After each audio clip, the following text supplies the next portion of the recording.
की हुई है, क्या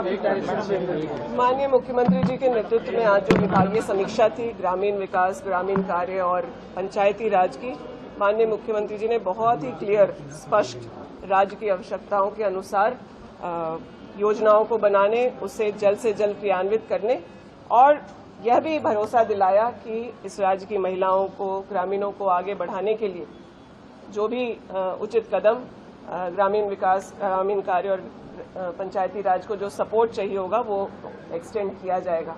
बहुत विस्तार से चीज़ों पर चर्चा हुई, खास करके जो हमारे समूह की बहनें हैं कैसे उनको सरकारी योजनाओं से जोड़ा जाए। सरकार के जो टेंडर्स होते हैं, खास करके जो यूनिफॉर्म के मामले में हो, नोटबुक के मामले में हो, स्वेटर्स हो, जो ऐसे उत्पाद जो सरकार कंज्यूम कर रही है अपने सभी विभागों में, उसके ऑर्डर्स कैसे हमारी समूह की बहनों को मिले ताकि उनका एंटरप्रेन्योरशिप स्किल्स और बढ़ सके। इसके अलावा जो योजनाएं चल रही हैं, चाहे वो राज्य सरकार की हो या केंद्र से हेल्प वाली योजनाएं हैं, उसको अच्छे से क्रियान्वयन करने का उन्होंने आगे गाइडलाइंस दिया है। मुझे बहुत खुशी है कि हम लोगों का जो परफॉर्मेंस रहा इस समीक्षा में, तमाम तैयारियों के साथ सभी पदाधिकारी आए थे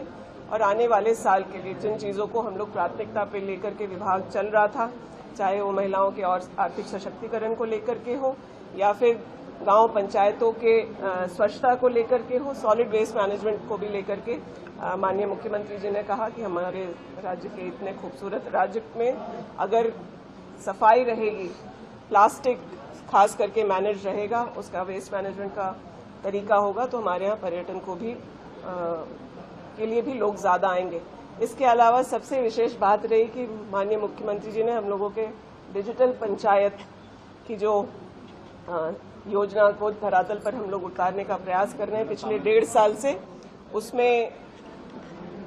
मुख्यमंत्री जी ने रैंडमली एक पंचायत में कॉल किया जहां पर जो हमारा डिजिटल सहायक है सीएससी के साथ जो पंचायत में भवन में ही बैठा जा रहा है, वैसे एक व्यक्ति से, मरांडी जी से बात हुई जिसने विस्तार से बताया कि किस तरीके से हमारे यहाँ डीजी पेमेंट हो, आयुष्मान के कार्ड हो, जाति निवासी आय प्रमाण पत्र हो या फिर जो सरकार की योजनाएं चल रही हैं उसके अगर आवेदन भरने हैं तो कैसे पंचायतों में लोग को सहयोग किया जा रहा है। और उसी परिसर में कुछ महिलाएं मैया सम्मान के कागजों के सत्यापन के लिए भी थी, तो वहाँ जो ट्राइबल महिला थी उनसे मुख्यमंत्री जी ने विस्तार से चर्चा की, यह भी चेक किया कि पंचायत भवन में बिजली है कि नहीं है। पंखा बंद था तो उनका ध्यान चला गया कि पंखा क्यों नहीं चल रहा है, तो तत्काल वहाँ पर पंखा चला करके दिखाया गया कि पंचायत भवन में जो व्यवस्थाओं को दुरुस्त करने के लिए जो राज्य सरकार मदद कर रही है सुदृढ़ीकरण की योजना में, या फिर जो डिजिटल पंचायत की कल्पना हम लोग करते थे कि लोग आसानी से अपने गांव पंचायत में ही अपनी समस्याओं का समाधान पाएं, बार बार उन्हें ब्लॉक और जिला न दौड़ना पड़े, उसको धरातल पर उतरते हुए देखे संथाल के एक पंचायत में कॉल रैंडमली लगाया गया था। तो हम लोग यही कह सकते हैं कि साल भर के प्रयास के बाद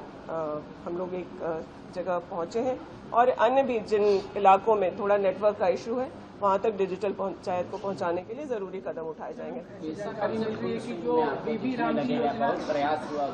देखिए, पेसा नियमावली को पारित कर दिया गया और उसको लागू करने के लिए सरकार कटिबद्ध है।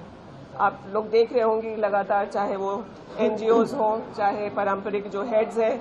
या फिर पिछले दिनों यहाँ परिसर में भी जो जिला शेड्यूल एरिया में आते हैं वहाँ के डीडीसी, बीडीओज और सीओज को बुला करके जरूरी प्रशिक्षण भी दिया जा रहा है। हर शेड्यूल एरिया के पंचायत में पेसा मोबिलाइजर्स हैं जो वहाँ के पारंपरिक जो ग्राम प्रधान हैं उनको पेसा की जानकारी दे करके, ये एक प्रक्रिया है। आपको मुझे लगता है अच्छे तरीके से कि जो पारंपरिक प्रधान हैं हमारे, उनका नॉमिनेशन ग्राम सभा के द्वारा जब हो जाएगा, उसके बाद जो जरूरी कार्य, सहायक सचिव की बात हो, बैंक खाते खोलने की बात है, इन चीज़ों को कर पाएंगे। अभी क्या है कि लोग कंफ्यूज करते हैं कि जो रेवेन्यू प्रधान है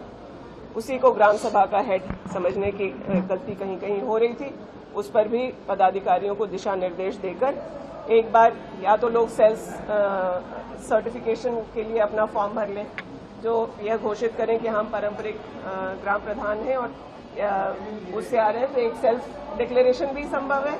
और जिन खाली जगहों पर ग्राम सभा के हेड जो पारंपरिक हैं उसके लिए ग्राम सभा करके वो किया जाएगा। इसके अलावा भाजपा के कार्यकाल में शेड्यूल एरिया में भी रेवेन्यू प्रधान जो नॉन ट्राइबल थे या जो पारंपरिक नहीं थे उनकी भी नियुक्ति हो गई। तो ऐसी जहां गड़बड़ियां हैं उसको रेक्टिफाई करके पहले चरण में पारंपरिक हेड्स को हम लोग नियुक्त करना चाहते हैं ग्राम सभा के माध्यम से, और उसके बाद जो प्रशासनिक अन्य जिम्मेदारियां हैं साइमल्टेनियसली चल रहा है, लगातार ये प्रक्रिया चल रही है। लेकिन मुझे लगता है कि आने वाले 6 महीने में हम लोग पेशा को धरातल पर उतरते हुए तरीके से देख पाएंगे। भाषा विवाद पर गठित कमेटी की रिपोर्ट भी रखी है। कैबिनेट के तो अंदर नहीं, लेकिन जो कमेटी के हेड हैं वो इस बात के लिए ऑथराइज्ड है, उन बातों को वहाँ रखा गया है। यह अब मुख्यमंत्री जी के विचार करने का विषय है और हम लोग को पूरा भरोसा है कि जिस तरह से ये सरकार सबको साथ लेकर के चल रही है, सामंजस्य से चल रही है, सभी को उसका जो नैतिक अधिकार है, चाहे वो मूलवासी हो चाहे आदिवासी हो, उनको देने की बात है। जरूर कुछ अच्छा निर्णय होगा। मैडम कई गांव जो है अभी भी शहर से दूर हैं, लाभ जो है गांव तक नहीं मिल पा रहा है। नहीं, गांव को गांव में रहने दीजिए, शहर के पास क्यों लाना है? कनेक्टिंग नहीं सरकार है। यह प्रयास कर रही है कि कनेक्टिविटी बेहतर हो, और पिछले 6 सालों में जब से हम लोग की सरकार है ग्रामीण कनेक्टिविटी जरूर इम्प्रूव की है। जिन प्रखंडों में या जिला में जाने में लोगों को घंटा भर लगता था, आज लोग वहां 15 मिनट में पहुंच रहे हैं।